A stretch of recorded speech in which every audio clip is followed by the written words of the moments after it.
ഇന്ന് നമ്മളിവിടെ ഉണ്ടാക്കിയിരിക്കുന്നത് നല്ല വെറൈറ്റി ആയിട്ടുള്ള ഒരു ചിക്കൻ ഫ്രൈ ആണ് ഉണ്ടാക്കിയിരിക്കുന്നത്. നമുക്ക് ഇടയ്ക്കൊന്ന് വെറൈറ്റി ആയിട്ടൊക്കെ കഴിക്കാൻ തോന്നുമ്പോൾ ഇതുപോലൊക്കെ ഒന്ന് ഉണ്ടാക്കി നോക്കണം. നല്ല അടിപൊളി ടേസ്റ്റാണ്. മാത്രമല്ല നല്ല എന്താ പറയുക, നല്ല ഇതുവരെ ഒന്നും കഴിച്ചിട്ടില്ലാത്ത രീതിയിലുള്ള നല്ല മണവും നല്ല രുചിയുമുള്ള ഒരു അടിപൊളി ചിക്കൻ ഫ്രൈ ആണിത്. എന്തായാലും ഈ ഒരു റെസിപ്പി എങ്ങനെയാണ് ഉണ്ടാക്കുന്നത് നമുക്ക് നോക്കിയിട്ട് വരാം. നമ്മുടെ സ്പെഷ്യൽ ചിക്കൻ ഫ്രൈ ഉണ്ടാക്കാനായിട്ട് ഇതുപോലത്തെ ഒരു 250 ഗ്രാം ബോൺലെസ് ചിക്കനാണ് ഞാൻ എടുത്ത് വെച്ചിരിക്കുന്നത്. ഇനി ഇതിലേക്ക് നമുക്ക് കുറച്ച് മഞ്ഞൾപ്പൊടി ഇട്ട് കൊടുക്കാം. ഇതിലേക്ക് നമുക്ക് ആവശ്യത്തിനുള്ള ഉപ്പൊന്ന് ഇട്ട് കൊടുക്കാം. ഉപ്പ് ഞാൻ കുറച്ചേ ഇട്ട് കൊടുക്കുന്നുള്ളൂ, അതിൻ്റെ കാരണം ഞാൻ പറയാം. ഇത്തിരി ഇട്ട് കൊടുക്കുന്നുള്ളൂ. ഉപ്പും മഞ്ഞൾപ്പൊടിയും കുറച്ചിട്ട് കൊടുത്തതിൻ്റെ ഉദ്ദേശം എന്ന് പറഞ്ഞാൽ, നമ്മൾ കഴിഞ്ഞ ഒരു വീഡിയോയിൽ ഞാൻ കാണിച്ചിരുന്നു നമ്മുടെ ഇഞ്ചി പേസ്റ്റ്. അതിനകത്ത് ഞാൻ ഓൾറെഡി മഞ്ഞൾപ്പൊടിയും ഉപ്പും ഇട്ട് കൊടുത്തിട്ടുണ്ട്. അതുകൊണ്ടാണ് ഇതിനകത്ത് ഞാൻ കുറച്ചിട്ട് കൊടുത്തത്. ഇനി അടുത്ത ഇതിലേക്ക് ഞാൻ ചേർക്കുന്നത് ഒരു 1/2 ടീസ്പൂണോളം നമ്മുടെ പെപ്പർ പൗഡറാണ്, കുരുമുളക് പൊടി.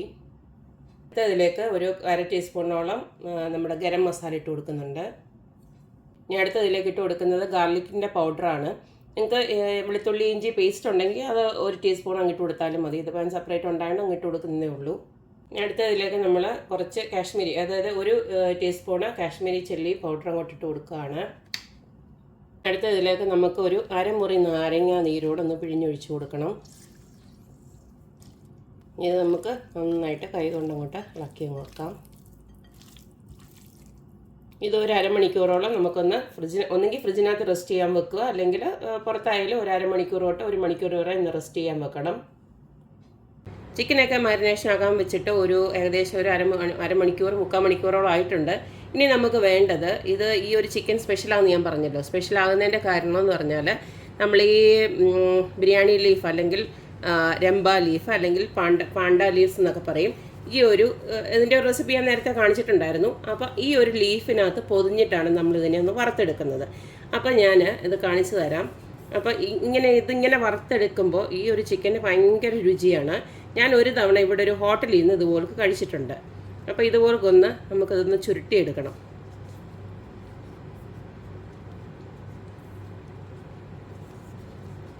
ഇങ്ങനെ ഒന്ന് ചുരുട്ടി ഇത്ര ആക്കിയിട്ട് നമുക്കൊരു സിസേഴ്സ് വെച്ചത് കട്ട് ചെയ്യാം. എന്നിട്ട് അടുത്ത ഒരു പാർട്ട് വെച്ചിട്ട് നമുക്കിങ്ങനെ ഇവിടെ നിന്ന് ഇങ്ങോട്ട് കവർ ചെയ്യാം.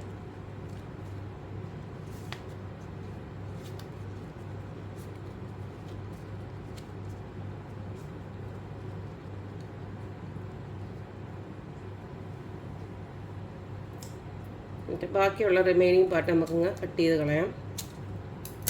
കളയണ്ട, നമുക്ക് അടുത്തതിന് യൂസ് ചെയ്യാം. ഇനി നമുക്കിതിനെ ഒന്ന് ഒരു ടൂത്ത് പിക്കോ വല്ലതും വെച്ചിട്ട് നമുക്കിതിനെ ഒന്ന് ഒരു സൈഡിൽ നമുക്കൊന്ന് എന്താ പറയുന്നത് ഒന്ന് കുത്തി കൊടുക്കുക. ഇളകി പോരുതല്ലോ. ഇതുപോൾക്ക് ഇങ്ങനെ ആക്കി വെച്ചാൽ മതി. ഈ ഒരു രീതിയിൽ എല്ലാം നമുക്ക് ആക്കിയെടുക്കാം.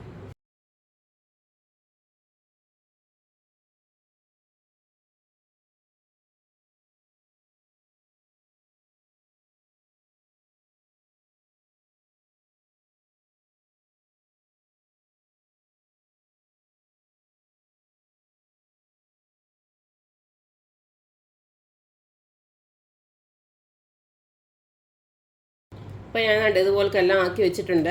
ഒത്തിരി കവർ ചെയ്യാനായിട്ട് എനിക്ക് കിട്ടിയില്ല. ഇനി 2-3 പീസ് അധികം ഉണ്ട്. അതിനേം കുഴപ്പമില്ല, നമുക്ക് അല്ലാതെ ആണെങ്കിലും വറുത്തെടുക്കാം. ഇപ്പോൾ ഇവിടുത്തെ സൂപ്പർ മാർക്കറ്റിലും കിട്ടുന്നുണ്ട് കേട്ടോ ഈ ഒരു ലീഫ്. ഞാനിവിടെ അന്വേഷിച്ചിരുന്നു. ഇത് നാട്ടിൽ നിന്ന് എനിക്ക് കൊടുത്തു വിട്ടതാണ്. നാട്ടിൽ നിന്ന് ഡാഡി മമ്മിയൊക്കെ വന്ന സമയത്ത് എനിക്ക് തന്നു വിട്ടതാണ്. ഞാനത് ഫ്രീസറിനകത്ത് വെച്ചേക്കുമായിരുന്നു. പിള്ളേടുത്തന്നേ ഉള്ളൂ. എന്തായാലും നമുക്കിനി ഇതിനെ ഒന്ന് വറുത്തെടുക്കാം. അപ്പം നമ്മുടെ രംബയില ചിക്കൻ ഫ്രൈ ഉണ്ടാക്കാനായിട്ട് ഇതുപോലൊരു ചീനിച്ചട്ടി അടപ്പിലോട്ട് വെച്ച് കൊടുത്തിട്ടുണ്ട്. ഇതിലേക്ക് നമുക്ക് ഇഷ്ടമുള്ള എണ്ണ, അതായത് വെളിച്ചെണ്ണയോ സൺഫ്ലവർ ഓയിലോ, ഞാനിപ്പോൾ സൺഫ്ലവർ ഓയിലാണ് ഒഴിച്ച് കൊടുക്കുന്നത്. എണ്ണ ചൂടായി വരുന്നുണ്ട്. അപ്പം നമുക്ക് നമ്മുടെ ആ ചിക്കൻ റെഡിയാക്കി വെച്ചിരിക്കുന്നുണ്ടല്ലോ, ഓരോന്നായിട്ട് അങ്ങോട്ട് ഇട്ട് കൊടുക്കാം.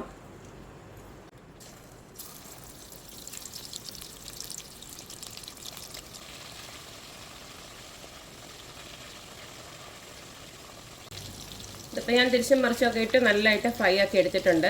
ഇനി നമുക്ക് ഇതിനകത്തൊന്ന് കോരി മാറ്റാം. ഇലയുടെ ഒരു മണമാണ് ഇതിൻ്റെ ഒരു പ്രത്യേകത എന്ന് പറയുന്നത്. ഇവിടെ എല്ലാം ഭയങ്കര മണമായി. ഇപ്പം ഇലയ്ക്ക് ഒരു മണമുണ്ട്. ഞാൻ നേരത്തെ ഒരു വീഡിയോ ഇട്ടിട്ടുണ്ടല്ലോ, അതിനകത്ത് ഈ സെയിം ഇല ഇലയാണ്, ഇലയുടെ ഒരു മണം കൂടെ ഇതിനകത്ത് നമ്മുടെ ആ ചിക്കനകത്ത് കിട്ടും.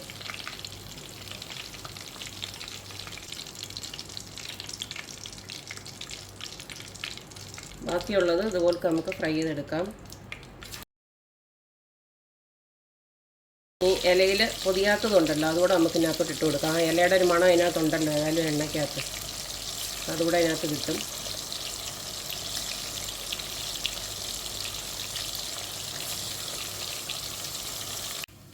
അപ്പോൾ നമ്മൾ രണ്ടാമത് ഇട്ട് കൊടുത്ത ചിക്കൻ ഇവിടെ നല്ലതായിട്ട് ഫ്രൈ ആയി വന്നിട്ടുണ്ട്.